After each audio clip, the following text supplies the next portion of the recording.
listening to the Hunter Conservationist Podcast.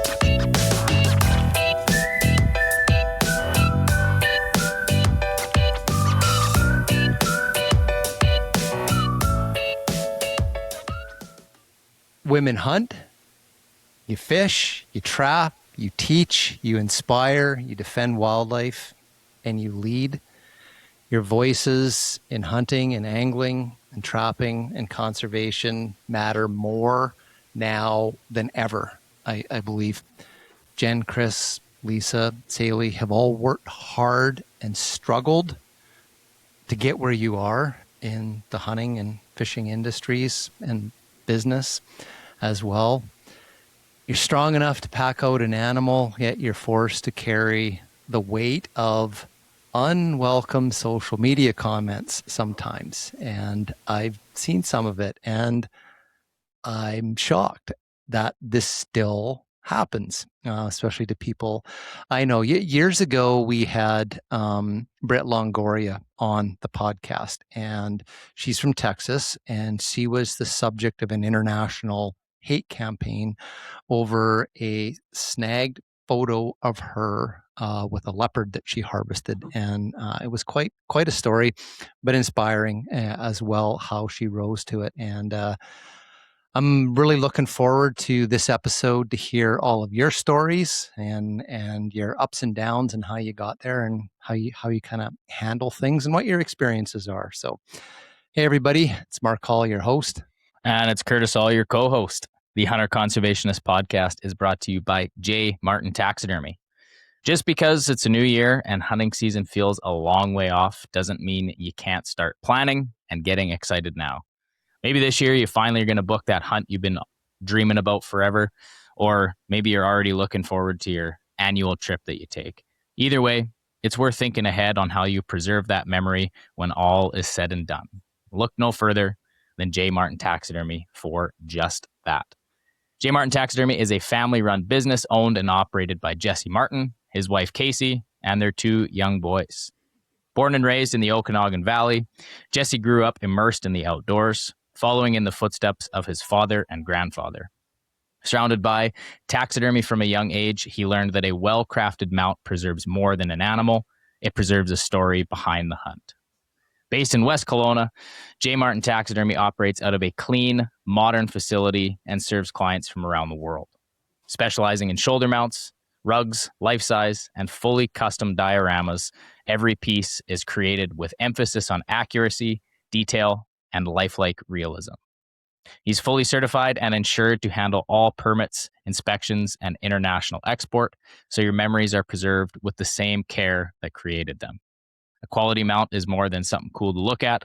It's a story, a memory, a conversation starter, and something that keeps the hunt close, even when you're back at home. So, as always, big shout out to Jesse for supporting us on the show. I know where we can get Jesse a seal to do a life-size mount of. I might have some connections there. Yep. Yeah, that might be a first. So, hey everybody, welcome to the show. Jen, you've been on before. Chris, you've been on before. Lisa, you were on with Dana on the Our Stories Connect Us. And Sally, welcome to the Hunter Conservationist Podcast. Hello. Thanks for having us. Yeah, thanks for having us. Jen Shears, Sally Cunningham, Chris Everett, and Lisa Roper. That's your full names, and excited to get into this. You've all carved out a space for yourselves in the hunting and fishing and outdoor world. Taylor, you and your husband run a outfitting business. Lisa's the two, okay? We've expanded. Lisa's the most well-known fisher, angler person in all of Canada. Catches these amazing big fish on the ice. She said she's in her cabin, so I assume that's that little cabin that sits out on the frozen lake, and there's just a little thing in the floor beside her. So at any moment, things could just go like flying in her shop there, and yeah, pulls out there you go. Chris, you're the the membership manager for Safari Club International Canada now. And previous to that, you were chief of staff with Blaine Calkins, MP in Ottawa. So doing good stuff for hunting and fishing there. And Jen, you are a little bit of everything. You're in Newfoundland, which is different. You're got an extensive hunting career. You've hunted around the world, and you run a fur products business, primarily focusing on seal products from Western Canada, which I think is so amazingly cool. So welcome, everybody. Now, this space that you're all in, I think, correct me if I'm wrong, you guys have carved out a space for you in a world that was not made for women. This was traditionally a man's space, a man's world, even business, outfitting, being, on TV, those sorts of things. So I want each of you to just kind of share a defining moment for you, good or bad, whatever was your inspiration that kind of drove you to be where you are, where you want to be in your life with this, the outdoors being part of it. Lisa, let's kick off. Well, thanks for that. Defining moment. So my story, I think, like all of us, it's very unique and different. And, I was lucky to grow up in the outdoors. And unfortunately, when my dad passed away really suddenly 10 years ago, I mean, we were, he was my hunting and fishing partner and just incredibly close. And we had so many great memories together. But that came with dealing with a whole lot of grief and a whole lot of challenges that I couldn't seem to get over or get through. Really, we don't get over it, get through it. And so when I decided to take on the outdoors, it was partly through my journey of grief and all the pain that I was going through. And, I'd go out and hunt and I'd just sit out there and cry because my dad wasn't there. And I couldn't find myself. I really couldn't. And people don't want to talk about grief. And so I sat down and I wrote a list of gifts that my dad had given me, from, how to be honest and be, care about people and all of those types of gifts to the outdoor gifts, like how to walk out on a hunt, in the dark on your own, how to navigate, your broken down boat on the other side of the lake, because it cannot be close to where you can get off the lake. But yeah, and then I basically looked at that list and I thought, my dad would not want me to do nothing with this. And that was my moment of wanting to pay it forward to other women, other youth. I mean, really anybody who wants to follow along. And so I took that pain and grief and sorrow and said, let's go, Dad. And I got to bring them on such a positive way. And that's been my past, 8 years of the journey that I'm currently on. Wow.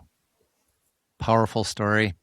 It kind of reminds me of a saying I just heard. I was watching a master class, and this one class is on communication, public speaking, and the host used to be a journalist on Good Morning America, and she talked about how you become a really powerful, influential person, and she said one thing you can do to embrace that and make a difference is make your mess your message. So and I just kind of thought, like, that just sprung to my mind here, right? Like, because it's something that you're struggling with, but it becomes your inspiration, your message, and then all of a sudden, bang, bang, bang, all these, it's resonating with all these other people, and that comes from a powerful place. Family's so important to people in the outdoor community. It seems when we talk about, we're also fighting for our heritage and tradition. It's just, I don't know if people understand like how powerful a story is like yours. Thank you. Chris. Yeah. Well, I'm happy to be back on. Thanks for having us all together. And honestly, anytime I get to see these three lovely ladies is always a treat. And trouble. And trouble. Yeah.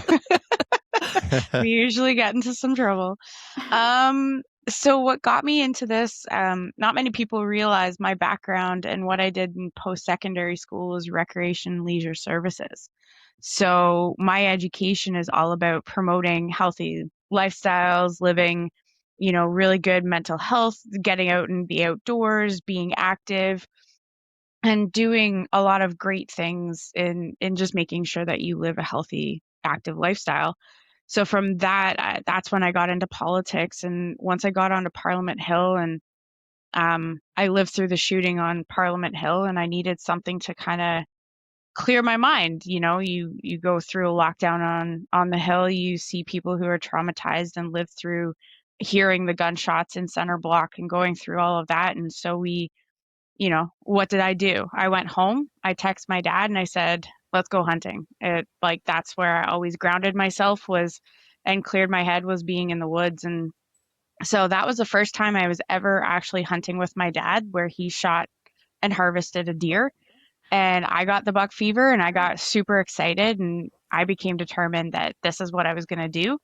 And the next year is when I was interviewing to work for Blaine, and I had got my licenses, got my first rifle, going on my first hunt, and Blaine was taking over the Conservative Hunting and Angling Caucus. So everything, I love how everything in your life kind of leads you to where you're going to end up. And so after 10 years on Parliament Hill working with the caucus and really learning a lot about policy and how to drive policy, how to shape legislation and stuff, and how to make sure that we're keeping hunting, fishing, sport shooting, and the outdoor way of life first and foremost in all of the regulatory and legislative processes, and keep that at the forefront. I decided I wanted to do it full time. So that's when I saw the opportunity with SCI Canada and joined forces with SCI. So I run the advocacy and chapter services and membership support for SCI across Canada. And honestly, everyone on this podcast today I've met through my work, and I love the friendships that I have developed through the years doing this. And I love being able to work with all of you and making sure that we can continue fighting for our heritage and making sure that we can be positive role models and positive spokespeople out there to show the non-hunting public that, hey, this is what we do, this is what you can do, and you can help fill your freezer as well in a very healthy way. Yeah, cool story. I did not know about your experience with the shooting in the lockdown at Capitol Hill. I remember that. Geez. Wow. So that's something to make you kind of stop and think and say, I need to get out in the woods, where things are more stable and calm.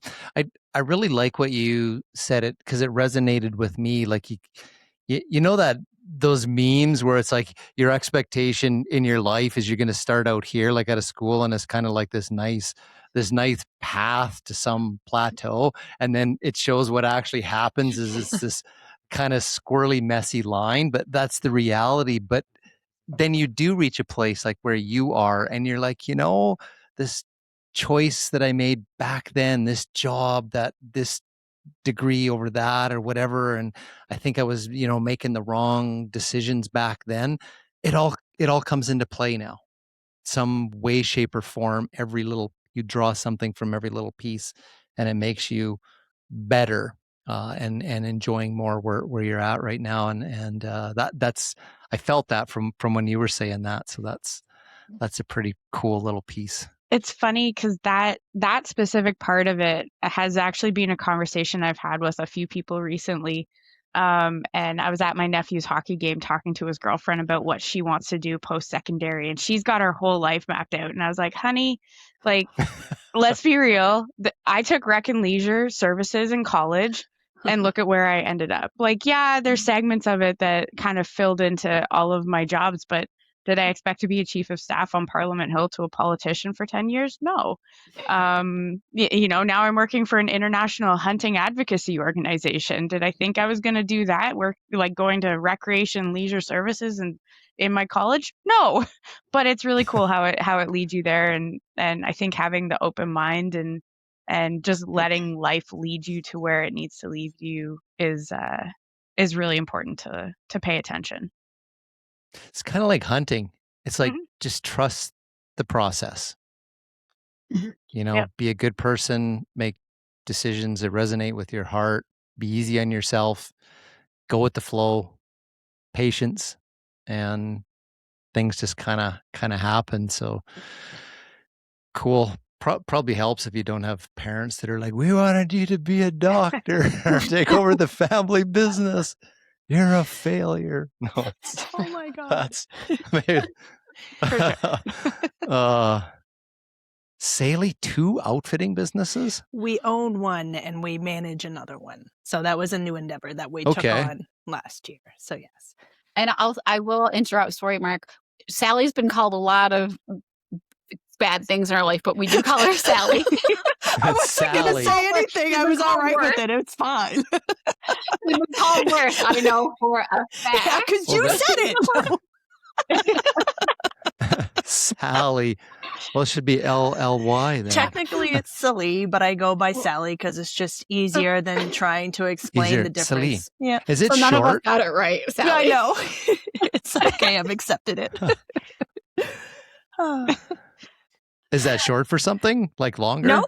Sally? it's just, No, that's just okay. Oh, I'm so calling you that from now on. yeah, I know. Sally. Yeah, Thanks, I guys. like I that. like it. It's Yeah. like junior high all over I like again. that. Oh, Sorry. thanks, Jen. But managing and owning, like, other than some technicalities with financial stuff, like the workload's got to be there. And what got you here? What's your defining moment of being in the industry that you're in? Like, how did you get? Oh, Lord. I never would have guessed that I would end up where I am. Like Chris said, like when you go to school and you think, oh, I'm going to be like business administration. It's like, oh, no, here I am doing this. I don't have a background of it. Like my family on both my parents' side are not hunters. My mother still cries when she finds out. She's very supportive of me, of course, but she also tears up. I think if she had to do it herself, she'd be completely vegetarian. But that's just, she's a softie and she sees it that way. It was actually my husband that kind of got me into it because at the time when we met, he said right off of the bat, because he's a hardcore, I call him the Wookiee of the woods because he just, that's where he is all the time. If I wanted to see him anywhere between the months of September to November, I either had to accept that I wasn't going to see him or I had to be out with him. So that essentially got me into the field. And I was always athletic and I was always outdoorsy and I would fish and I would go camping and everything like that. I was such a tomboy. So this kind of fell in line with the stuff that I love to do outdoors. But it was really him and actually like a bit of his dad, who's passed now, was who got me into it and who supported how I learned to do this. So it kind of take the bull by the horns and just go with it. And that's how I kind of got into it. So it was a necessity in order to spend time with somebody I wanted to spend time with. And then it became a passion. And then now we don't even go to the woods together because it's easier for me to be successful without him around. I know he's listening around here somewhere and he's probably just shaking his head. Yeah, well, he's not allowed to stick his head in and like, hey, hang on, like from my point of view, that we'll do a whole, we'll give him his podcast opportunity. Maybe How to deal with a stubborn female. Yes. That's a You could teach that's a a better- master class on Matt. that's a better hunter and a guide, I will say. No, I'll give him credit where it's due. But yes, that's initially how I got into it. And then it became a passion. And I think what really sold it for me was the first time we went out. And my first animal that I ever took was big game. So it was whitetail. And it was the moment that I finally pulled it all together and it happened. And it was the emotional rush. And it was the tears and everything that came through that really humbled me. And so I kind of just loved that feeling of just being humbled by what you're able to do with your own hands, and it's just an accomplishment, and you chase that. So That's a it's a cool story because like now I see like this relationship bond, right? Like husband and wife, and you always hear, all the things, you take an interest in what the other person does, and and support them. And but this idea in your story is like, this is what I need to do or want to do so that we can spend time together. And then it just evolved into something that really stuck in your heart. And I think that's a cool, that's a cool story. I think, a lot of us, maybe a lot of people, relate that husbands and wives have two completely different, activities that they do. Others hunt and fish and do everything, absolutely together. But that's a cool story that's like your path in was wanting to spend time with your husband. And then it's like, yeah, I'm good now. I don't need you anymore, but thanks. Yeah, you're too noisy when we're hunting moose. What's with all of the snacks, plastic wrappers? Geez. None of those around. None of nope. those. I don't snack in the stand. I Great. can't help it. You don't? No. Oh, that's how you find out what the loudest packaging material on the face of the planet is. Even saran wrap is loud. I tried the beeswax cloth things one time, just to wrap it all up, rather than the plastic and the cellophane and all that kind of stuff. And when it's cold, it's It not crackles. any more quiet. So Oh, right. that's not going to work either. So, Jen, what's your defining moment or inspiration that Well, brought you to where you are now? Yeah, I grew up hunting. Well, I can't say I grew up hunting as such, because in Newfoundland, the big game hunting age was 18 until very recently. But I grew up around it. Like my mom and my dad and my nan and my aunts on my dad's side, all hunted. So I was out in the fields and enjoying it. But in terms of like putting myself out there in terms of social media and stuff, the turning point kind of came when we had our seal products store and we had a protest. And there was this girl who was kind of really close to our side of things. Her messages were around environmental sustainability and about animal welfare and stuff, which is why I do support the seal hunt, because it ticks those boxes. And in terms of, cultural integrity and stuff as well, and economic viability. She was so close to us that she was like dangerous, because her messages were so borderline. I thought, like, if she reaches her audience of aunties, then they're really going to buy into it. I got the chance, though, to talk to her. She actually listened to me when I said, like, you're close, but here is why I think you need to kind of step over to this side. And within like 2 days, she wrote me on Facebook, and I thought I was getting punked. I really did. And she said, I was at the protest. I was one of the main protesters there. And I took to heart what you were saying. And I watched the videos that you recommended. I read the literature that you recommended. I watched some of the videos that you had, posted in the days leading up to the protest. And I realized you're right. And so she's like, I went to that group that I was protesting with and told them I had had a change of heart and why I think that they should kind of shift their compass as well. And they basically shunned her because they were getting paid to lie about it eventually. But it was kind of in that moment that I thought, rational talk really sways rational people. And if you can reach those who are willing to listen and take it to heart and do their proper research, we can move mountains. We can really change how things go. And I was at a trade show one year selling seal boots, and one lady said to me, the first thing she said to me was, you should be ashamed of yourself. And at that moment, I could have put up a wall and said, "Go away, Mrs. Like, I'm trying to sell things. I don't want to talk to you." But I engaged her a little bit, and I was like, "Okay, why do you say that?" And then I think her first comment was something like, "Well, if it was rabbit, it would be okay." And like in that minute, I was like, "Okay, I got you. I'm going to be able to spin this like immediately, and you're going to have a change of heart." And within a half an hour, she had bought a pair of sealskin boots. So like those two examples were really turning points to me that I thought if I could get out there and share my story and share the truth, that I would be able to impact other people in terms of their opinions, but also maybe get them into the lifestyle as well, because I do know all of the benefits of it. And especially women, and getting them out there. And there's a lot of pride in being able to be from field to table every step of the process, and you feeding your family. So yeah, that's probably like the big turning point in terms of me putting myself out there, because I don't need the BS that comes with this half the time. Tell us about it.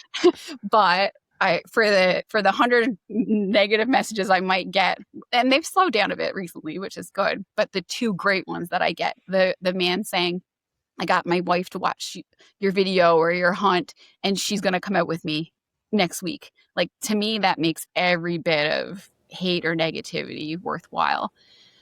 So that was my motivation to kind of put myself out there.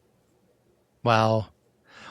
What about actually getting into the seal product business, like running a business in a storefront? Like that's a ton of work. What's the step there?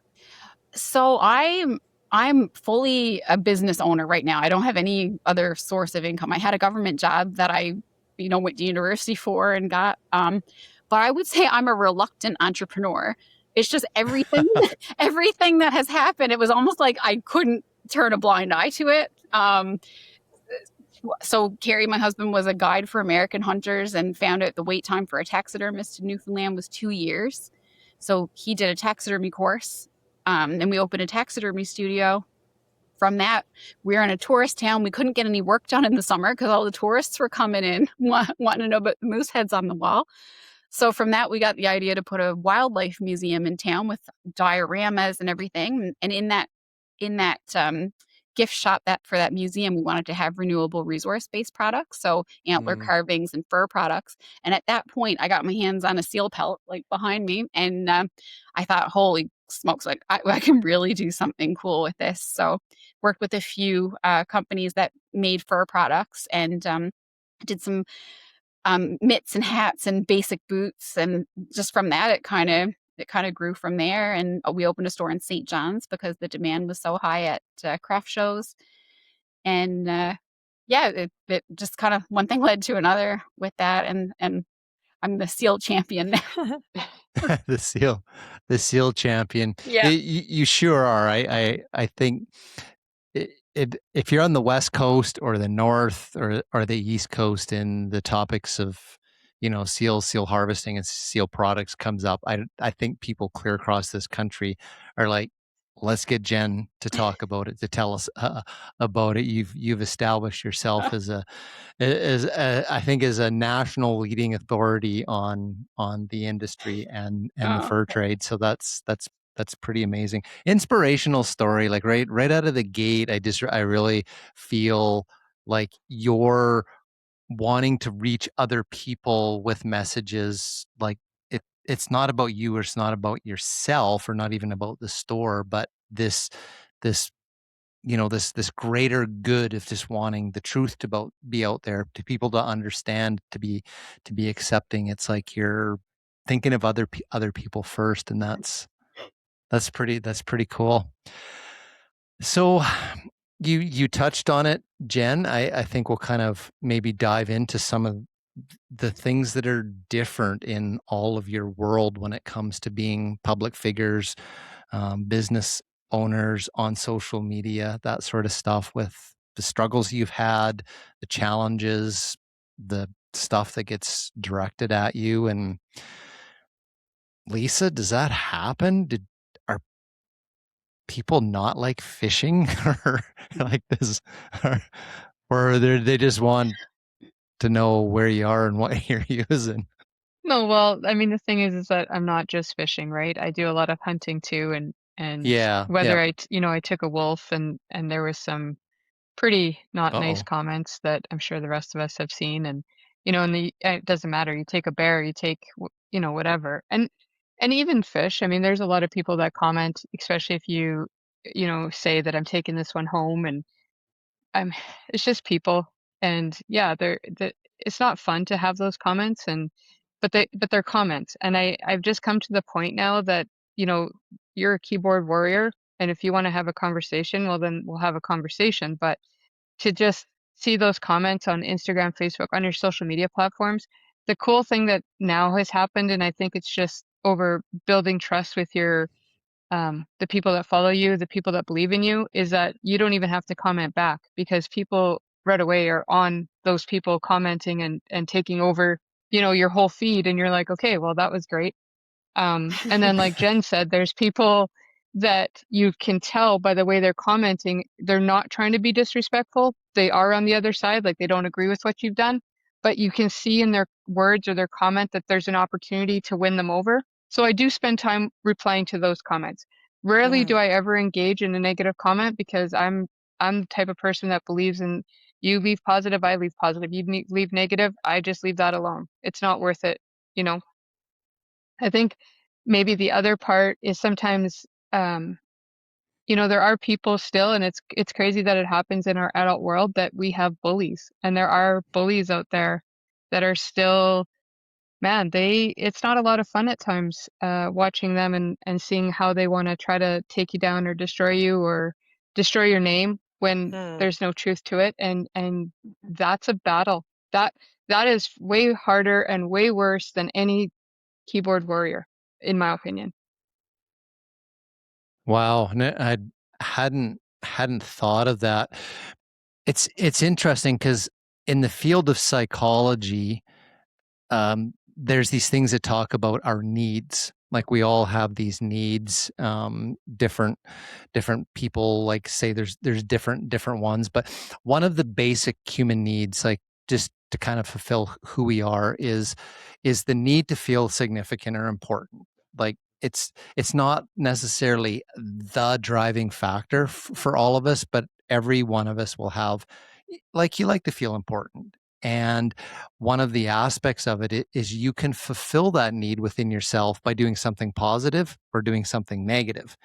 And as long as it makes you feel important, your brain doesn't care if you're doing it in a negative way or a positive way. It just goes, I'm big and I'm important. And one of the quotes I heard was talking about men, like men will die for significance. Just it's that important, to some men. And then there's the other one of, in order to make your sandcastle look taller, you rather than build it up, you knock over the person's beside you. And that seems like what you're saying is there's bullies that are wanting to knock you down. And that I would almost read as it's what they need to feel good about themselves to be important is to destroy somebody or bring them down. And it's taken a long Wow. time to understand that. I mean, we understand it maybe at a mental level, and we understand the words, but it's when we finally understand them in here, and we start realizing that saying, no free rent, they're not allowed the free rent in my head. And so Oh, I like that's kind that. of where I go when I hear something. And I don't have a lot. I'm talking about one specific bully that really has not been a lot of fun. Oh, we know the But one, yeah, Lisa. it's We got just you. yeah. Yeah, and then there's you three. No. Sorry. Well, Yeah.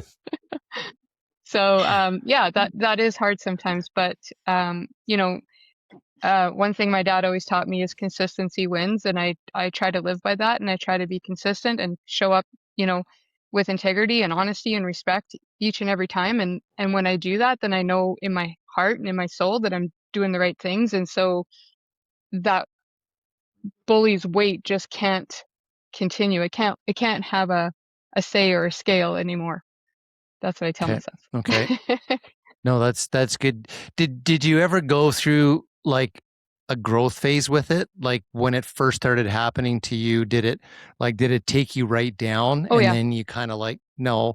And now you're, yeah, Yeah, like kind of right like down to sleepless nights and, those, all of it, like wow.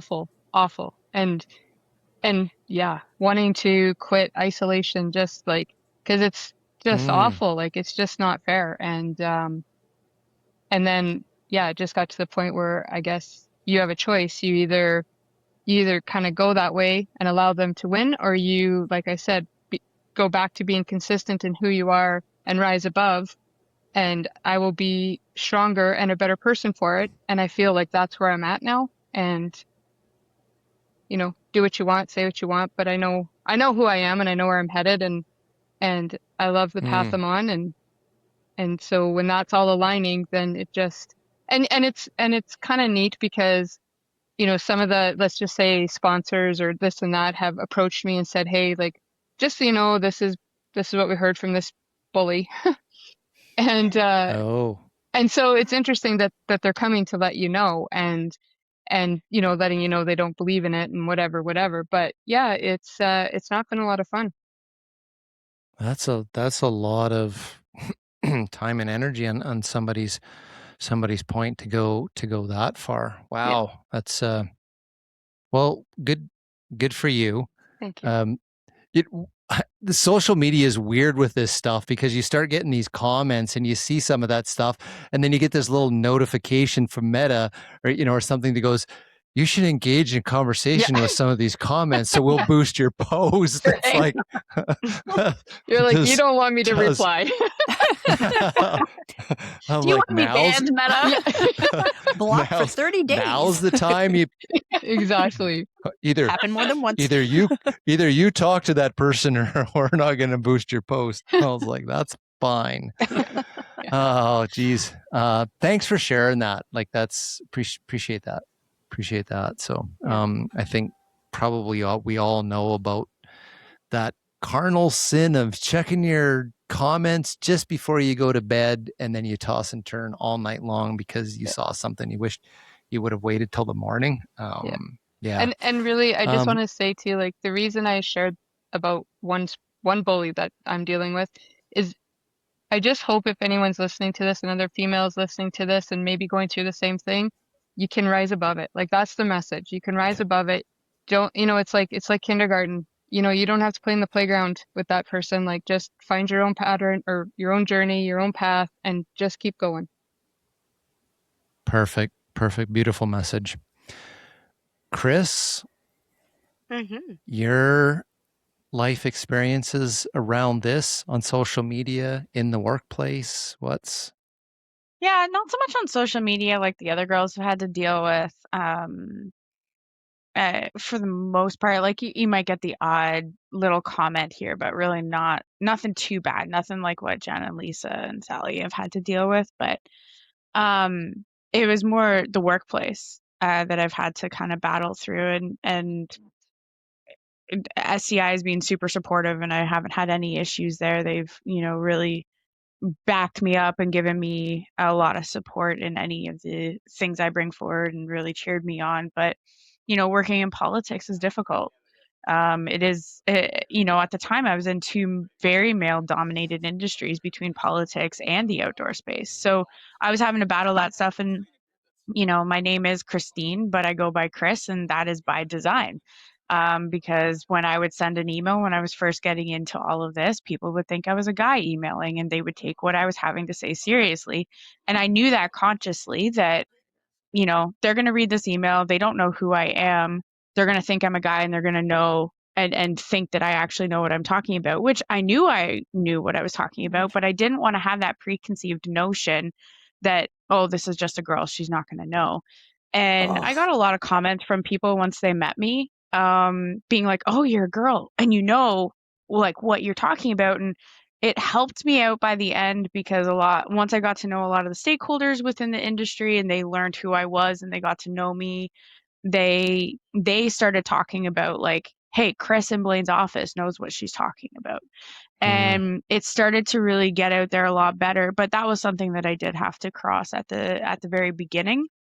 And like anywhere, you're going to run into people who think that they know more than you. And, you know, what does she know? She works in politics, but, you know, I lived the outdoor lifestyle and I know what I was talking about and I knew the regulations and the policy stuff. So, and thankfully I've had a lot of people that have supported me along the way. You know, these girls are great. We have our little group chat where we come to each other and like, you know, a day of frustration where we've had something go, you know, someone say a comment or whatever. And honestly, that's how I've worked through it the best, is coming to people, because we all know, we all got, you know, we might not be in the same situations. You know, Lisa's situation in particular, like I haven't had to go out and find my own sponsors for my own TV show. So I don't know her lived experience that way, but at least I know what it's like to come across a guy in the industry that is not being supportive and is putting up roadblocks in my way. So the joy of having and just that that backbone of our little group chat that we have, that we can cheer each other on and just be that little vent session, like, hey, I just need a phone call, I need to get this off my chest. Like it's what's really kind of helped me navigate a lot of my stuff. And it honestly is something that you really do need, I think, as a woman in the outdoor space, is just having other women there to help lift you up when you have a bad day and when you have those low moments, and to know that, you know, what you're doing is going to have implications and help, you know, encourage a young girl to get out there in the field and to be able to battle through it. And exactly what Lisa said, you know, for any woman listening, you're not alone. You know, we're all in this together. We've all experienced some form of it. You know, you hope it doesn't happen, but it does, and it's a reality of what we all know this getting into it. And that's not to say that, you know, I fully respect that, you know, guys want to go to the hunting camp and stuff like that. I'm fully supportive of that. It's their time away. But for us as women, that we can do it too. And just being open to support women in your life that want to get out and want to participate, you know, like Sally did. You know, just being supportive of that is so key. And I think that is, I've kind of spiraled a little bit, but it is a reality that we've all had to deal with in some way, shape, or form. And I think that, you know, the way I've gotten through it is obviously with these fantastic women that are on this podcast with me today. Can I just say, if anything happens to me, one of your 3 jobs is to come to Newfoundland, find my phone, and delete that chat off my phone? True story. I Very true story. screenshot that. I am saving that for a rainy day. Oh, what I mean, that's amazing to have a support team like that. I don't know if maybe there is. I'm just thinking of, where's an experience of a man somewhere that had to say, you know, when I was first starting out, I had to use this name in order to, like, just be accepted for the knowledge and the work that I was doing without a gender being attached to it. Like, I would say it's probably never happened. Like, Probably wow, not. like, no. So maybe it happens more nowadays, because, like, if you want to win the Olympic title or Be a gynecologist. or whatever. Be a gynecologist. No, I just. Oh yeah, Oh, yeah. no. To get clients into your clinic or whatever. Just a minute. I don't know. You're not the Dana I was expecting. No, the one I was just thinking of, I saw a story the other day where it was like some competition where the women's world's strongest woman was a man. So Oh, maybe maybe that's a case where we're using the different names. On a more serious note, Chris, over the time that you spent, like, in politics, from when you first started to kind of when you left, did you see growth in looking around in the experiences of other women working in that environment? Was it the same, better, or was it getting worse? Like, what, when you looked at other people, go, oh man, that's horrible. Like, Definitely, I did see a lot of growth. When I first got into politics, it was around the Me Too movement too. So that definitely would have played a factor in some of it. And just the seriousness of that. One thing I've never really seen is that women weren't taken as seriously within the roles within an MP's office, at least within our party, the Conservatives and stuff. They were.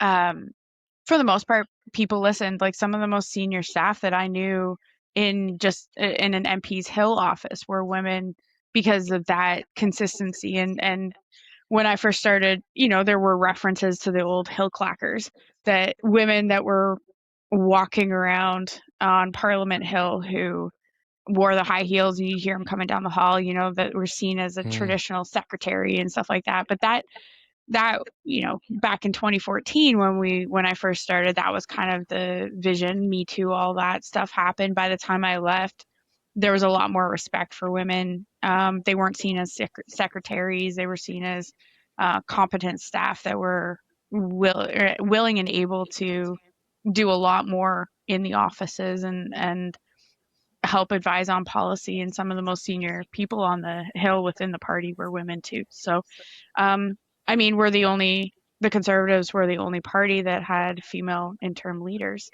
as the leader of the opposition. And so it was kind of a really cool experience living through that too, and having Ronna Ambrose. And then, in the first couple of years that I was on the Hill in Blaine's office, and then going to Candace Bergen after that, and just the powerhouse women that they are. Kind of also helps with all of that too. I think a lot more women can be seen as great leaders, and now you've got some really dynamite women that are part of the party that are sitting in the House too, that are fighting for stuff. And it's really cool to kind of see the support that they all get, and the support that the men give them in that, and encouraging them to stand up for what they know is right, and to fight for a lot of this stuff. There's some pretty amazing people up there. Very cool. I mean, that's good. That's a good story. Like to see that over your career time as opposed to when, the time you start and when you leave, it was, things are getting worse. Sally, the outfitting industry, like, I mean, my gosh, you must have some stories. Like, I'm just Don't get thinking, me boy, started. about stepping into a world that was not made like for women. But the cool thing is, more broadly across the industry, the amount of women that own the outfitting territories now, it's amazing. Like running the businesses, the guides, and some very, very high profile people in the world, like in the sheep world, even like, a couple of years ago, Rachel Attila was on one of my shows, and she started out, she goes, yeah, I started out here and stepping into a world that was, made for men, and putting makeup on in the morning in camp. And it was just like, I have a other solution women for started that. to be like, she's like, oh, wow, we can do that here. So again, some great things, but I'm sure you have your own experiences and through social media or interactions in the business and stuff. But what's your experience in the sense of having to struggle with some? My biggest pet peeve is not being taken seriously, and whether or not you think I'm qualified to be doing what I'm doing. And so, Okay.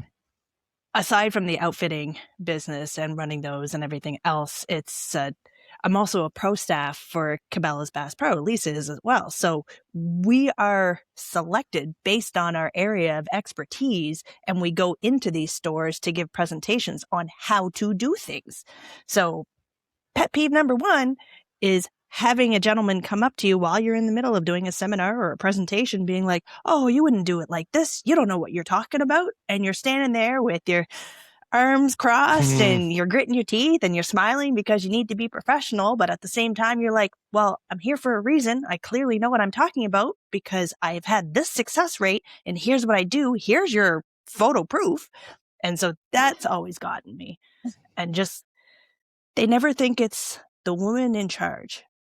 They never, ever do. Mm. And even when we talk about the business side of things, just a small example of having to face that is we were going in to buy a side-by-side for the business. I had done the research. I knew what I wanted. I knew what I wanted for this particular thing. I knew where it was. I walked into the store and I went up to the salesperson, and he did the look right past me to my husband who was behind me, and I stuck my hand out to say hello, and he ghosted me. So you can imagine the look on my face, because I have a bit of a, what's the word I'm looking for? Girls, help Your me face tells all. out. Yeah, a little bit. When I'm mad, you know it. Face with Ellie. Yeah. When I'm mad, you know it. So when I turn and there's fire in my eyes because you blatantly ignored me when I've extended my hand to say hello, hi, I'd like to get this, and walk to the guy standing behind me who isn't paying attention at all because he already knows that I know what I'm doing. I walked out there and my husband said, you made the biggest mistake you ever made. Because it's just, it drives me crazy. That's one of the big things that Wow. gets me. You should just say to that sales guy, wait till I tell the girls in my chat group about what just happened here. It's just, She did. Yeah. You're in big trouble. Okay. It's infuriating. And it's, Wow. you geez. talked about makeup in camp, and I had a bit of a giggle for that because I get that as well, that people don't take us seriously because of my looks. I don't want to come off sounding, I don't know, but my eyelids are tattooed from my makeup. My eyebrows are tattooed from my makeup. So I don't have to do anything when I roll out of bed, and I still feel presentable, because that's a me thing. That's something I do for me. It doesn't matter that I'm in the field. If I'm gutting a bear and I do like a grin smile, I still want to look half decent because I still am a woman and I still want to embrace what makes me a woman. So my little makeup hacks are, I tattoo them so I don't have to do them anymore. Well, that's then you don't have to worry about the waterproof Exactly. makeup on the wet, rainy, snowy moose hunting Did days. I lose an eyebrow when I wiped my forehead because I've got blood on the back of my hand? Like, yeah, really. Yeah, really. Yeah, you want to, and then you do the grip and grin picture and put it on social media, And and I then look you like get The the comments. So, oh so man, there's that. wow, that's yeah, I've seen that stuff, where it's different, figures and stuff on social media that hunt, and like it's like a little earring or or some makeup or something like that, and it's just like, yeah, the comments kind of lock on to that and make a big deal out of it. And Well, Jen, you my had that kind of thoughts are is like, at one point, because we all had a giggle of it in the group chat. Is somebody had commented on her appearance of getting a really nice gun, and it happens more than once that you get the little eggplant emoji, and then you're just like, you know what I'm talking about, right? Absolutely. But my thoughts are is like, a bunch of you could actually just spend a little bit more time to actually look a little bit more presentable when you put yourself up. So I'm like, I'm full 10 out of 10 here for the ladies that do, because yeah, there's and part of it, there's like the negative, stereotype type of a hunter or whatever. We're still trying to get over that, the slob hunter, all that kind of stuff. And it's like, geez, could have taken a page out of the playbook and maybe we'd be a little bit farther ahead. But what about hunters? Like, what's your experience there? Do you get negative stuff from them? Are they better? Is it different if they're old versus younger people that are coming with you? You mean from the outfitter perspective? Yeah, like your clients. I mean, well, like realistically, they're not that bad because they realize that they're in camp for the week with you and there's nowhere to run. So they're not going to say anything to you that would adversely affect their hunt, because at the end of the day, I control whether or not you go or don't. So if you're derogatory or offensive or anything of that nature, that's a shutdown. So most of them, again, these online warriors, half of them wouldn't have the balls to say that to your face. And that's exactly what it would be like in camp, is that they would never say something to you. But I mean, in fairness, our clients have been exceptional because we'll tend to vet them before we even agree to take them on a hunt. If they come off as condescending or cocky or I'm the best at everything, we just say, oh, sorry, we're booked. So that's it's kind of my secret way of vetting people that I just don't want to have to deal with, because if you're going to give me a hard time just at this particular moment, how are you going to be once you arrive? So For 10 days or something. Yeah. Yeah. That's a good life lesson right there. That transcends all of this sort of stuff of that, I'm just kind of getting the wrong signal here. I'm busy. I got to go, that sort of thing. So I think that's a pretty sage strategy that you have don't there. tell my clients that. Especially, yeah, no, they won't see this, but especially when, it's like your business, right? Like you're willing to be like, I'd rather not have the hunt booked and got to work harder to fill it than to have to deal with this. It's just kind of like the life's not worth it sort of thing. So that kind of seems like a cool life strategy. Jen, I know you've had protests, in your store, and I know you're also been a victim or a target on. I guess a victim would be is how you received it, but you've been a target on social media. The seal stuff, your polar bear hunt, the fact you love hunting and you travel, and you look great when you have your so moose or pretty. your mule deer or whatever. It's what's your experience? What's happening? Well, I mean, there's so many facets to it. Like from as Sally had the experience in that dealership, I've been in hunting camp on a really, high stakes sheep hunt in the mountains, and a hunter will come in. Carrie and I are both there, my husband, and he'll walk right past me and go right to Carrie and say, "Hey, what are you hunting?" And Carrie gets a kick out of it. He's like, "I'm not hunting anything. I'm just filming. She's the hunter. You better talk to her." And then the guy is just like, "What? What's happening?" Because he thought I was just going to sit in camp with a book, I guess, all day. And then things like I'll post something that I got, like a beautiful moose, and then, like Sally alluded to, the comment of, "Oh, that rifle company, someone must have had something done to their eggplant." And I'm like, well, first of all, would it be that easy? I'm kidding. But like I the thing is too is I will say, like, I'm less probably conservative than I was. I'm not. So I do kind of put myself out there a little bit more, working out and stuff like that. But the fact that, I might look good sometimes doesn't impact the fact that I can lug a moose out of the woods, right? Well, like looks have nothing to do with that, or That's awesome. it really is more to that, and that's not how or why I got where I am. Thankfully, there are outfitters, like Sally says, she's able to vet them herself, and thankfully there are others that will have your back too. There is an outfit in the Yukon, and out of the goodness of his heart, this one guy on New Year's Eve one year decided to start attacking me and started saying, like, if you weren't like a blonde female, the industry would eat you up, and they give you too much grace, and you're posting things that you shouldn't be posting. You're posting the same ram twice or something like that. And my ram was bigger than your ram. And I'm like, this is not a contest, sir. Like, I don't know why on New Year's Eve of all days you're thinking of that, like, this being a good idea. But then when the outfit, I reached out to them and said, like, is this actually someone who hunted with you? Then they committed to me, and I didn't even ask for it, that they wouldn't have that client back because that's not what they stand for.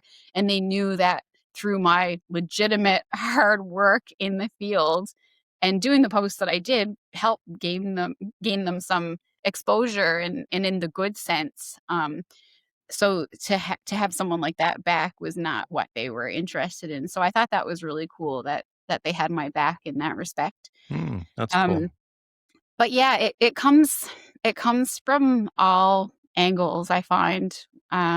whether you're in camp or whether you're on social media.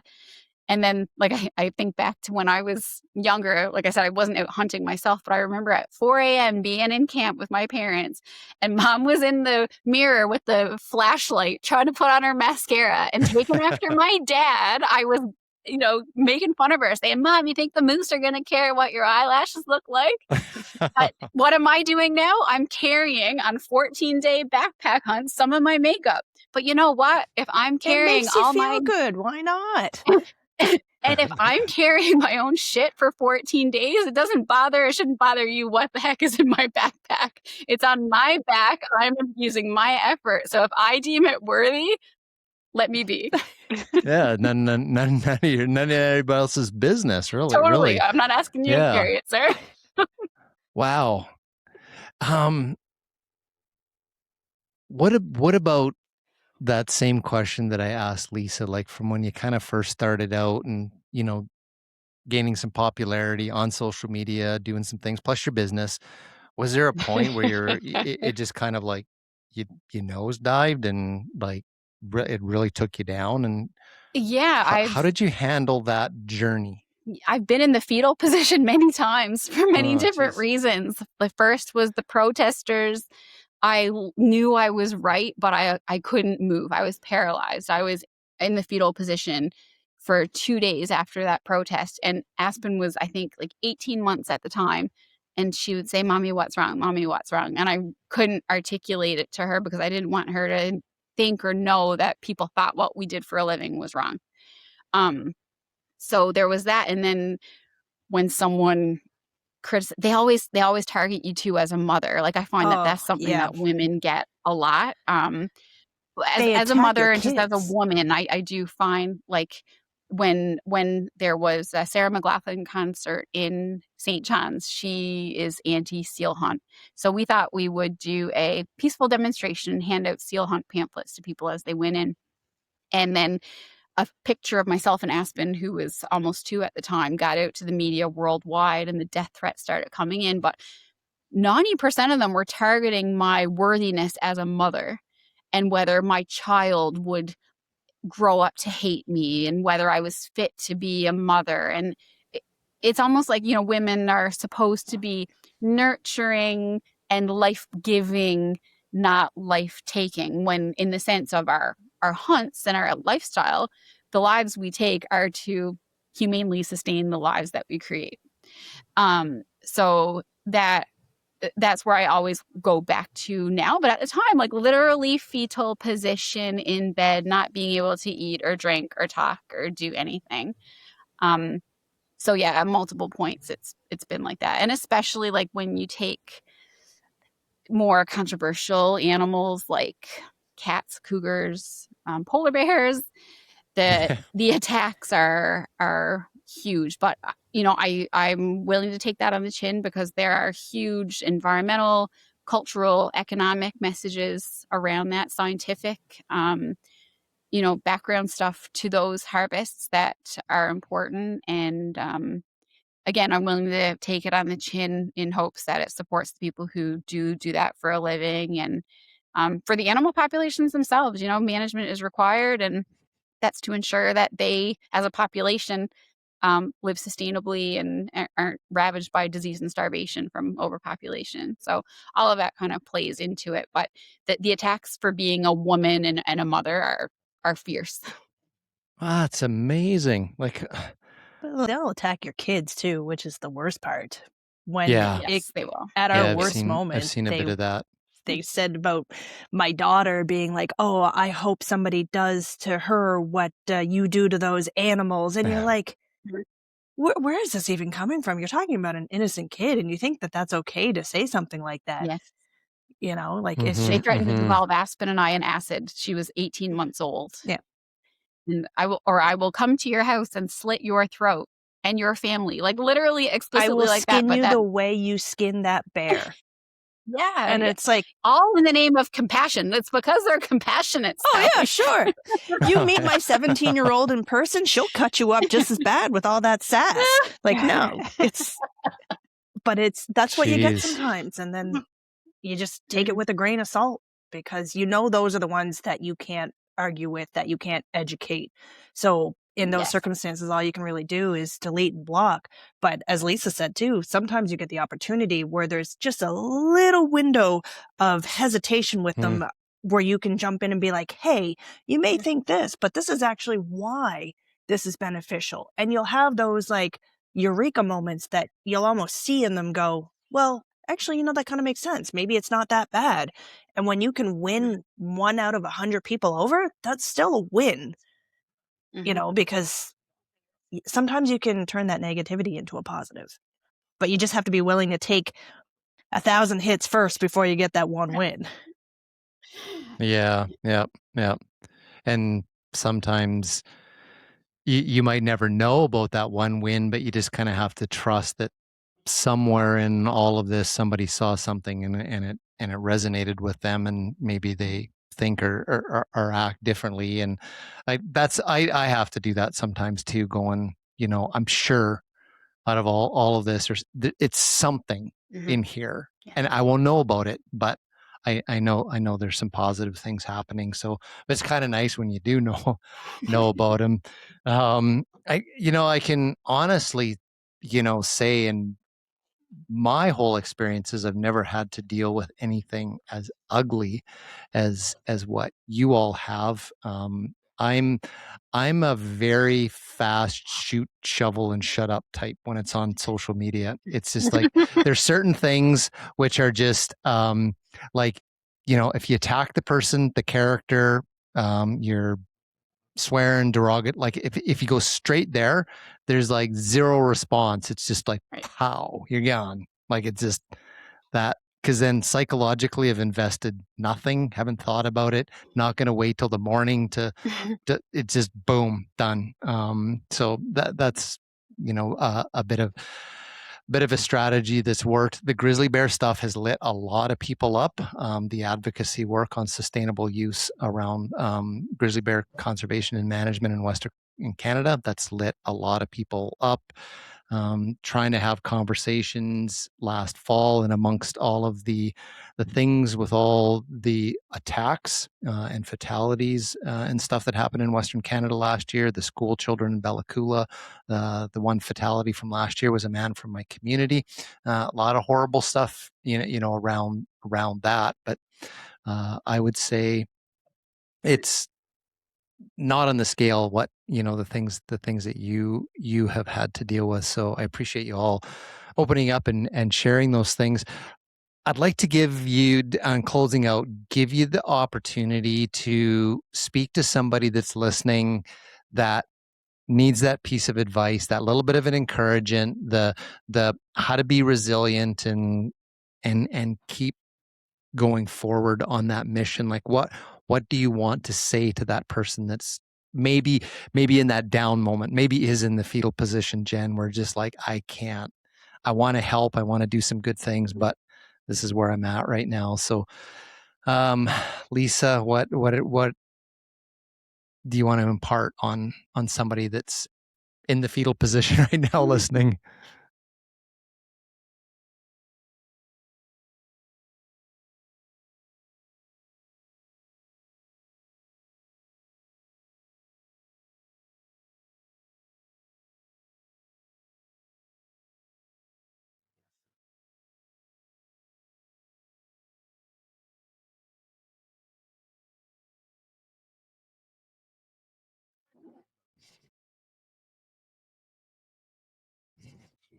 Yeah, it's a message that I often speak about, and it's really find your tribe, find your people.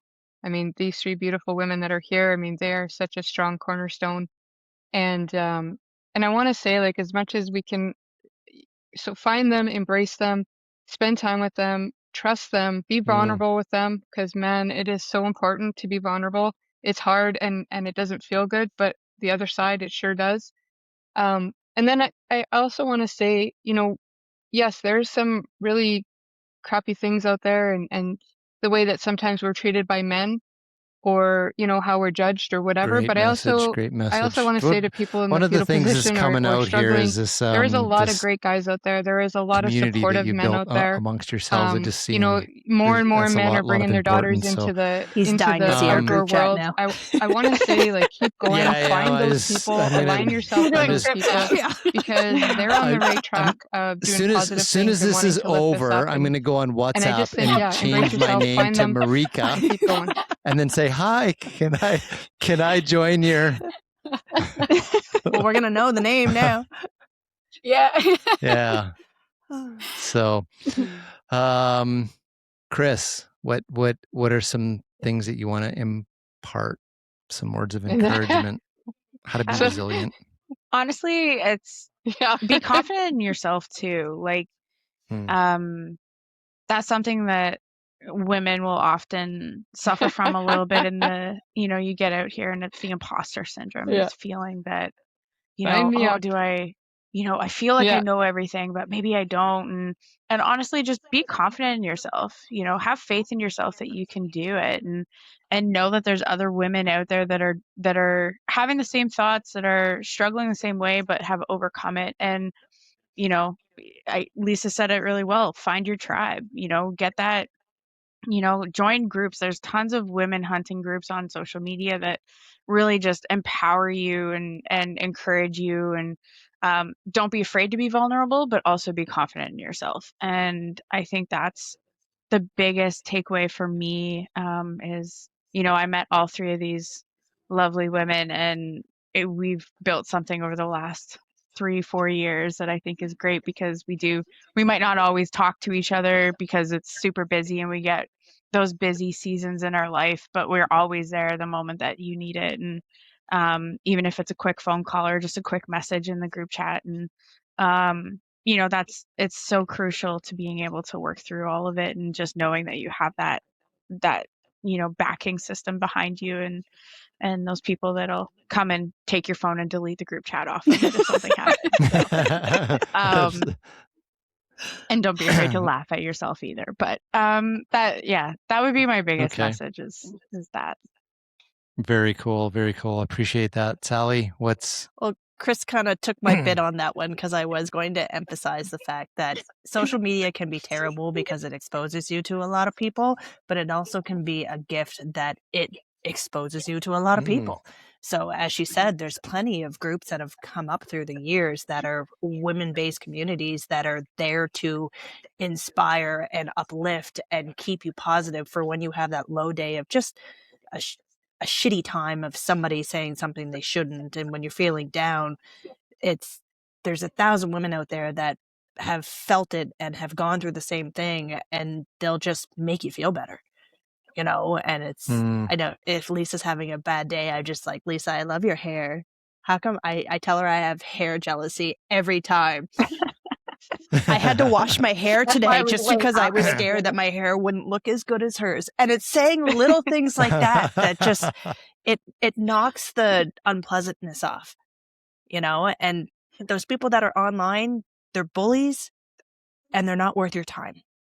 So don't waste the time on something that is never going to amount to anything, you know. Like, just be comfortable with yourself and be confident and just roll with the punches, because at the end of the day, they're people you're Too never going to cute. see again. They're never going to care about you. You're never going to care about them. So it doesn't matter what they think. And it can be hard to it can be hard to feel that way when you feel that low. But how many of the bullies that picked on you in junior high and elementary are you friends with now? None of them, because none of them mattered. It felt terrible at the time, but it didn't matter. So Yeah. The bullies that picked on you in high school are trying to sell side by sides to the person that they bullied in high school that runs a huge multi-million-dollar outfitting business. Two. Yeah. Thank you and good night. And make sure the tanks are fueled up when I pick it up tomorrow morning. I love it. We all dream for that moment in our life, right?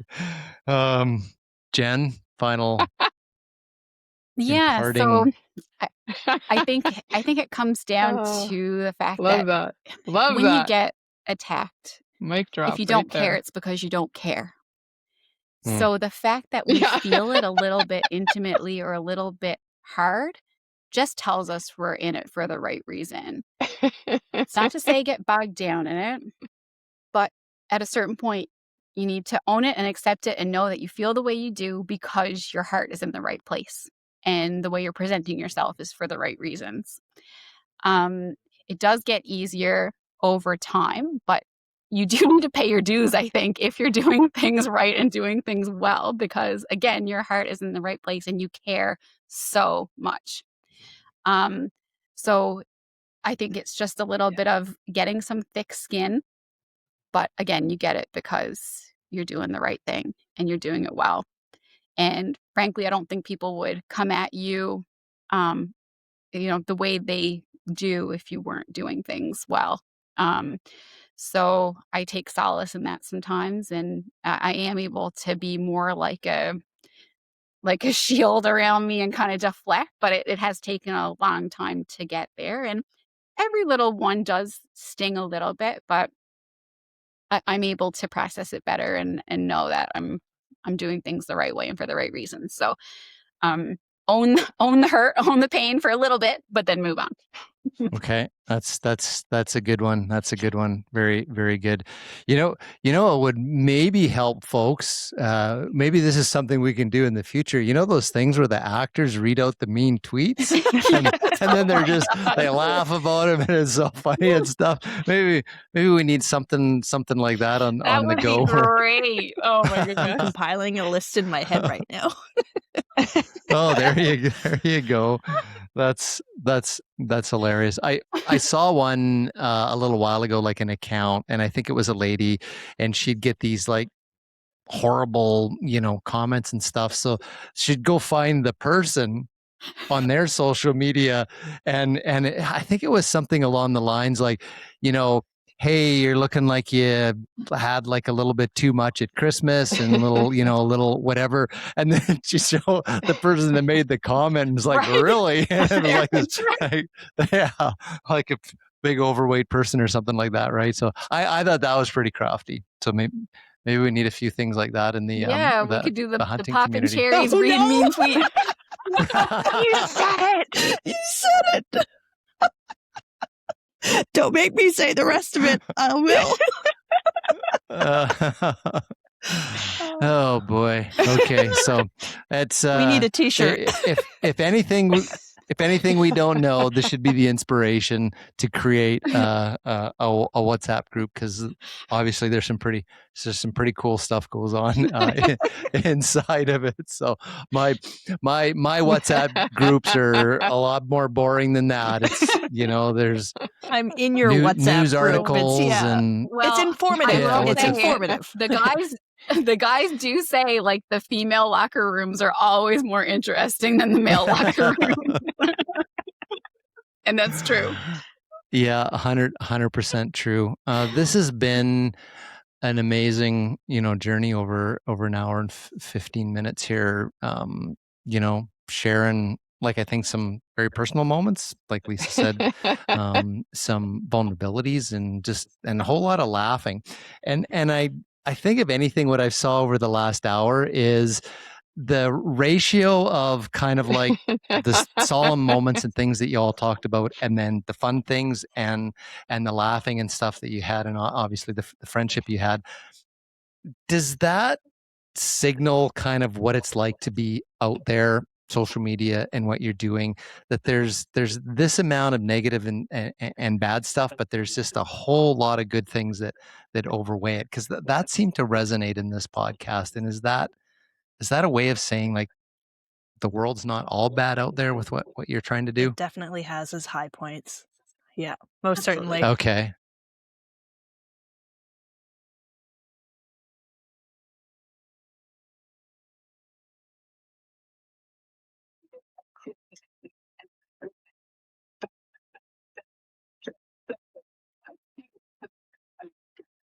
Mm.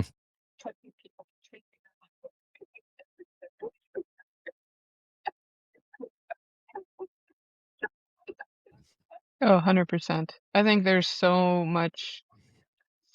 there's just so much good. I mean, there are times like Jen or that we've all shared where it gets heavy and Wonderful. fetal position Does and we're it, struggling. you mentioned But this at with the that, start, then Lisa. there's Does just it such a uplift you when huge you tidal see wave other of people goodness in and your happiness and feeds touching jump people and on changing their lives somebody and that's making a been difference and really showing inappropriate? up Like, does that kind of and like really it comes squash back what that tenfold. I person mean, in is uplift it's you, that you've absolutely got a beautiful. bunch of people I don't think anybody could that still sort of be stand up? doing what they're doing and what we've endured if we didn't absolutely love it and find, this incredible gift that comes with it.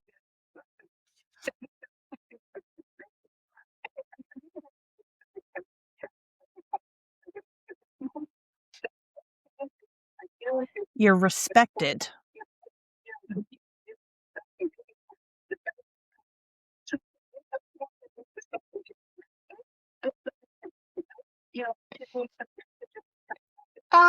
Yeah, I think it definitely makes you feel like, that you've built something special, right?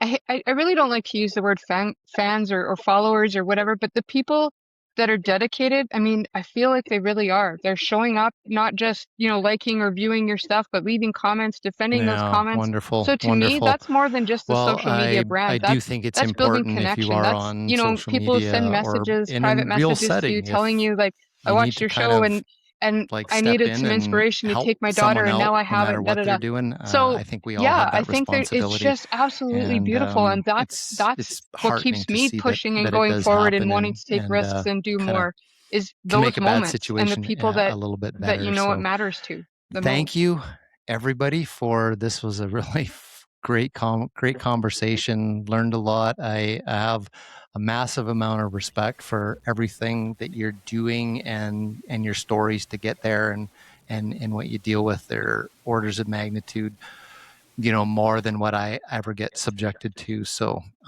hats off to you, and whatever I can do to support each of you in what you're doing in any way, shape, or way, from the skill sets that I have, the platforms, I'm always here, for you to share most of your stories. by the sounds of it, probably not all of them. So Thanks, that's Mark. okay too. I think we all need some of that. So, Curtis, take it away. Right on. The Hunter Conservationist Podcast is brought to you by J. Martin Taxidermy. I know if you're like me, you're already kind of getting stir crazy that hunting season isn't around. I'm like going through gear and load and pack and trying to get things even more dialed in and weighing my pack and taking things out and adding things. And it's all part of the cycle of the year. If you're getting gear ready or training or anything like that, prepping for a hunt, maybe one of the things you should be thinking about is setting some money aside to get that caribou that you get mounted, or the Moose. polar bear that you got. Yeah, moose, anything. Yeah. I've got a few things that I'd love to eventually get done. I've always wanted a really cool like set of like waterfowl, like some ducks, like a big mallard drake. 'Cause I love mallard drakes, and like a pintail and a wood duck. Like those are some things that I'd like to eventually get done. But maybe make it a goal this year, along with doing your big hunts, your yearly trips out to the deer cabin, or your massive big expeditions. Maybe set a little aside in the budget to get something mounted. And if you do, make sure you send it to Jesse at J Martin Taxidermy, because he supports what we do here on this show, and we appreciate it. So thank you, Jesse. Yep. Thanks, Jesse. Thank you to all of you. Again, great conversation. I think it's going to resonate with people. And if anybody that listens to this wants to engage or have some discussions individually, I think you can find all of you on social media.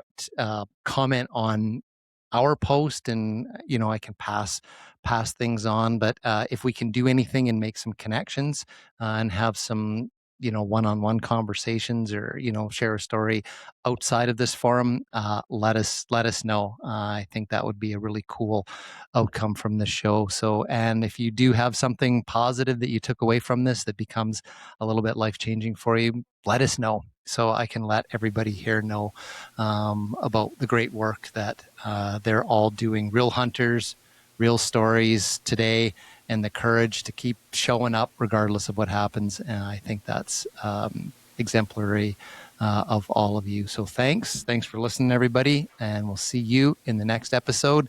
Stick around for a few minutes afterwards. Curtis and I will tack on a little bit of post-show notes. So thanks, everybody. Thanks.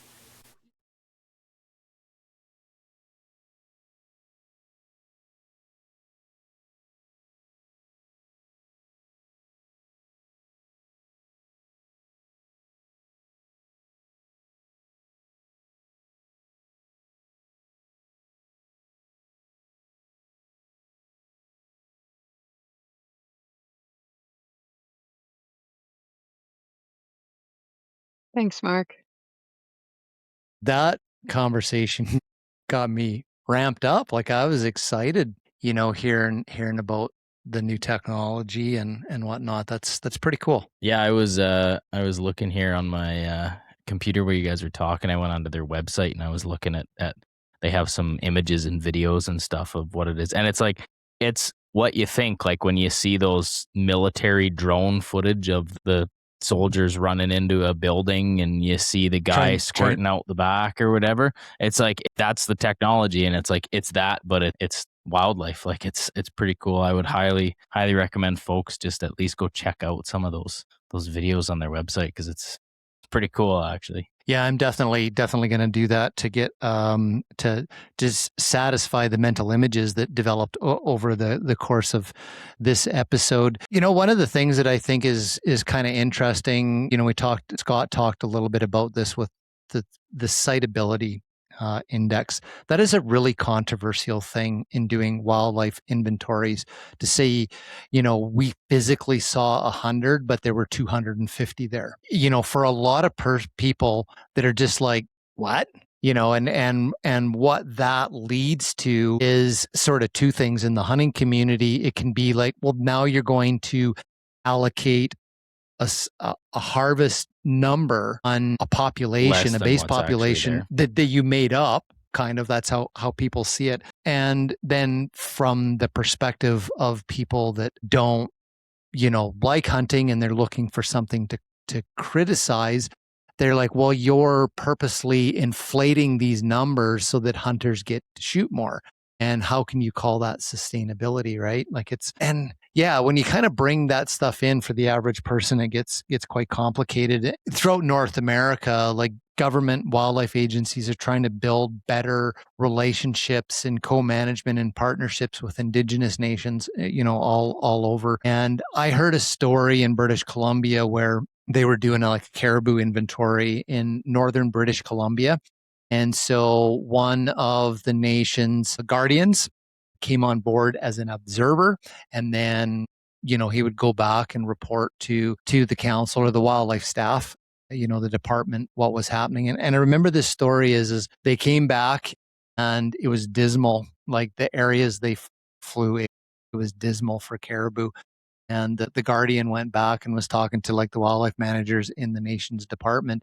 And they're like, so what did you see? And the story I got was, he said, we saw one caribou, but the biologists say that means there's 20 of them there, but all we saw was one. And so in this relationship building, you've got this mix of different frameworks of understanding what wildlife and the government people are basically saying, yeah, there's 20 times more animals there than what we actually saw with our eyes.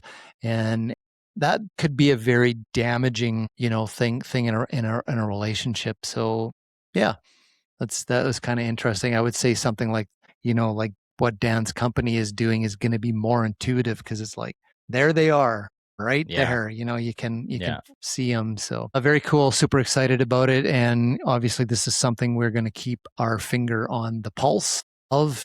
And if there's stuff happening in Manitoba or in British Columbia or, down in the States. I might try to connect Robbie with Dan as well. I think there's some cool stuff that that Origins Foundation can kind of cover on this front down in the United States as well. Totally. And knowing Robbie, he's going to start, his mind's going to start working or whatever, and being like, hey, we need to count elephants in Africa, or, you know, or whatever. So it'd be kind of a cool story that way. Like, Yeah. is it harder to count them? Like, you know, you'd think, God, you fly around and count elephants. Like, how are you going to miss one, you know, in the trees? But I bet you it's pretty damn hard in some places. So Yeah. cool, folks. That was a great episode. Give us your feedback, questions, whatever you thought about it. So we're excited for the new technology. It's a good thing in this case. New technology is a good thing. Yeah. Right on. Well, if you're new, this is one of the first few episodes coming out this year. You know, we got a lot more cool stuff than just this show. We got 4 or 5 other podcasts. We have the Truth About Fur podcast. We have Project Grizzly Balance. We've got the Alberta Conservationist podcast, the Round Canada podcast. And I think by the time this comes out, we have Crossing the Line, which is one that I'm starting up. It's about slowing down the firearms conversation in Canada. You know, things are heating up, especially with the rollout of the buyback. And I think it's a good time to kind of detach from the whole scenario. And there's a lot of heated people on both sides. And so it's good to just take a step back and slow things down. So that's what that podcast is about. Cool. So, yeah. What would you say the target audience of it's called Crossing the Line podcast? Like, are you trying to specifically target firearms and people that are experts on guns, or people that don't know much about them or are interested, or what's kind of the I'm demographic? hoping to reach, it's mostly going to be the non-gun owning people that are in the middle. I definitely believe that the majority of Canadians aren't against firearms. I just believe they're unfamiliar with firearms, how they work, everything. And that unfamiliarity can turn into anxiety and fear, especially when the main narrative around them is always negative, negative, negative, negative, danger, danger. So I'd like to target those people that may be against firearms, but they don't really know why. They're just taking that stance. And I'm kind of trying to bring conversations and thought processes to get people to think through why they have these thoughts on firearms and really take the time to get to the core of why they actually believe them, as well as gun owners themselves. You know, there's a subsection of gun owners. It's just like hunters. You know, there's the loud people out there that are like, rah gun, if you're not with me, you're against me, hate you because you don't have guns type people and whatever. I'm not targeting those people, but there's the majority of gun owners, I believe, are in the middle ground, normal people just like you and me, and they want to have these conversations about firearms with people and just kind of helping them walk through these talking points as well, so then they can be like, oh, well, you know what?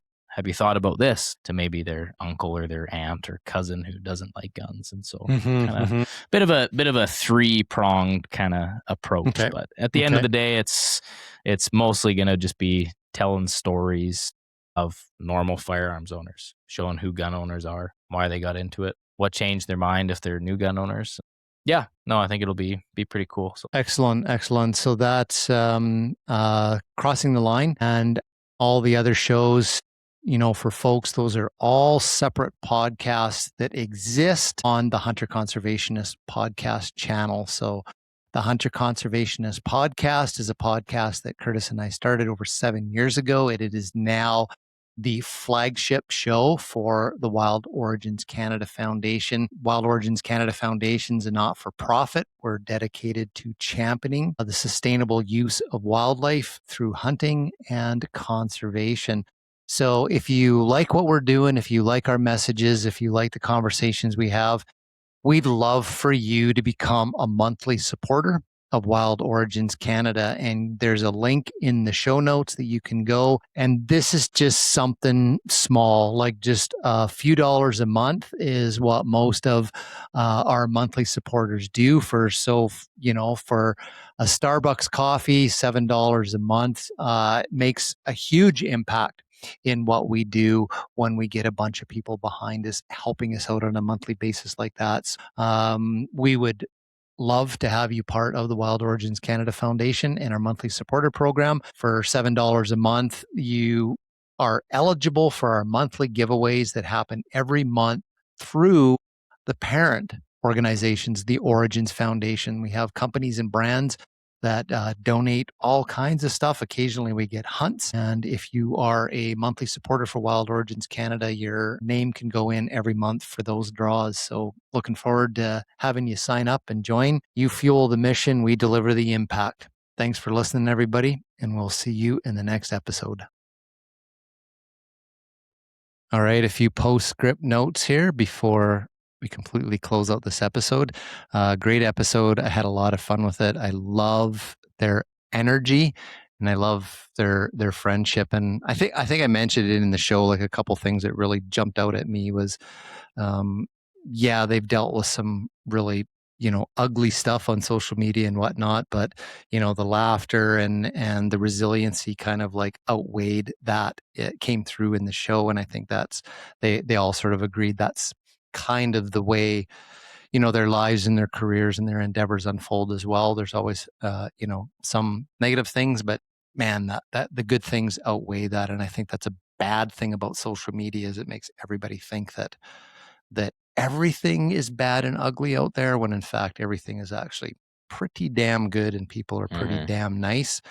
Social media doesn't like the nice stuff as much as it likes the ugly stuff. So that really stuck out at me, and just the friendship. I just think that's so cool to have a group like that you can be just so honest and yourself with. So that was a couple of huge take home messages from me. What was something that stuck out?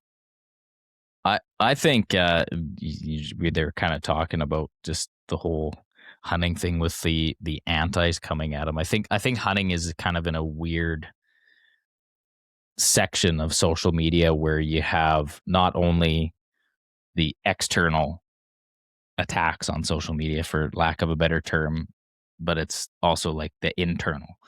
You get people that are like, "Oh, that's not how you shoot at a duck. Like, you got to do it this way." And other people are like, "No, if you do it that way." It's like everyone's kind of got their way of doing things, and I was thinking about it where I think hunting's in a weird little thing where you got the people that are like, "How dare you do that?" And then you have hunters that are like, "How dare you do it that way?" Like it's kind of both. And I also, when I think about it, I've been kind of gearing up on the firearm stuff, and I have all kinds of, like, you want to talk about unhinged, like that's there's some stuff when you start, like you said, with the grizzly bear thing, it's like, that's some unhinged stuff. Hunting's a little bit of a trigger point for people. Grizzly bears are a big trigger point for people, and firearms are a big trigger point for people. And I always just think about it in when you look at the data that 80% of the accounts on social media are Russian bots or from some other one of those big bot farms where they have 5,000 cell phones on a wall and AIs running them. So I'm like, when I see any of those comments, I'm just like, you're probably a bot. Like, there's a pretty good chance. Yeah. But 200 followers and 0 posts. Yeah, exactly. I'm like, really? Okay. Pretty sure. But Mr. Jim Joe 857396551. That's a funny last name. But I think like the lady shared stories, like the Lisa and the bully and stuff. Those are real people. Those are real people that can find your sponsors' phone numbers and that moves into the realm of like creepiness, right? Like you just almost think of like stalker, type stuff. And the great thing about that is you've got someone like Lisa that's like, if, compared to say a celebrity, that if somebody did get fairly extreme with that, it's like, I own a bunch of guns. So it's like, fly at it if you want to try to follow me out to my tree stand. It might be a little bit different than following a celebrity, to their home in Los Angeles or something. So, but what you were saying about the hunting, world kind of being like that on social media, Maybe I should start following some other genres, because it's like, I don't know if people in the gardening, world are like, that's not how you put a I'm seed sure, in the because ground, and I follow with having horses, like I follow that community as well, and it's like one person's like, if you're not doing this with your horse, you're gonna kill it, and someone's like, if you're doing that with your horse, you're gonna kill it. Like there's everyone's got their opinion on how to do something, and it's just like, I just kind of tend to tune most of it out. It's like, whatever, like this is working for me. So, well, all the ladies seem to have great strategies and attitudes towards, this stuff. So I think that was a super inspiring episode for me as well. You want to fill folks in on things that we have on the go? If you've been with us for a while, you probably know we got a few other shows besides this one. If you've just started listening, if this is your first time in 2026 that you're joining us, we've got a few other podcasts. We got the Truth About Fur podcast, where you and Doug it's a co-production between us here at Wild Origins Canada and the Fur Institute of Canada. It's updates on news and trapping in the fur trade. You run Project Grizzly Balance, which is about sharing the stories of people living with grizzly bears and sustainable use. I know you talked about that one in the podcast where you got a bit of heat. You've also got the Alberta Conservationist podcast.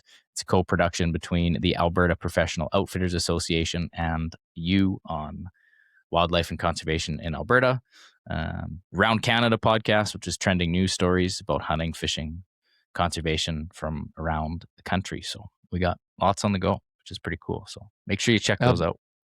Absolutely. And as you will see, subscribe and follow the Hunter Conservationist podcast. I refer to it as a channel.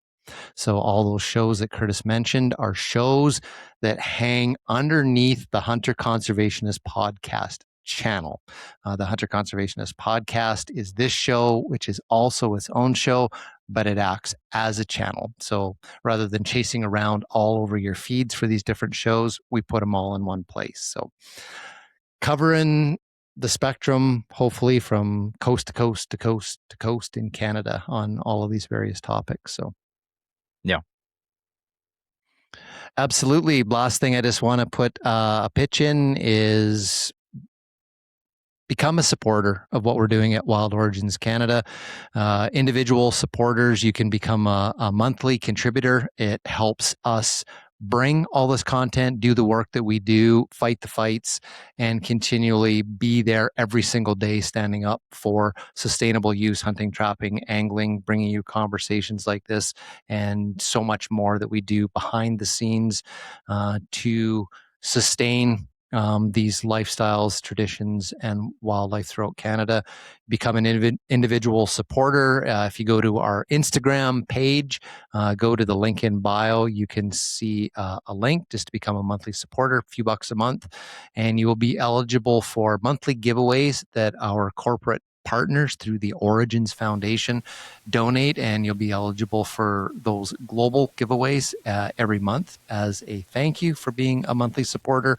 If you're a brand, an organization, or a company, you want to get behind what we do, you like the work that we do, the advocacy work and standing up and for hunting, trapping, fishing, and conservation in Canada, consider becoming a member in our Conservation Club. Again, you can find a link to the Conservation Club in our Instagram bio, and you can also find them in the show notes here, or reach out to us on social media saying, hey, been following you guys, love what you're doing, would like to help you fuel our mission so that we can keep delivering impact. So it all helps. And we're only here because of our supporters and Conservation Club members. So appreciate it. Give us some consideration. Anything else, Curtis? No, I think that covers it. Yeah. Thanks. Cool. Thanks for the support, folks. Thanks for listening. Thanks for listening, and we will see you in the next episode.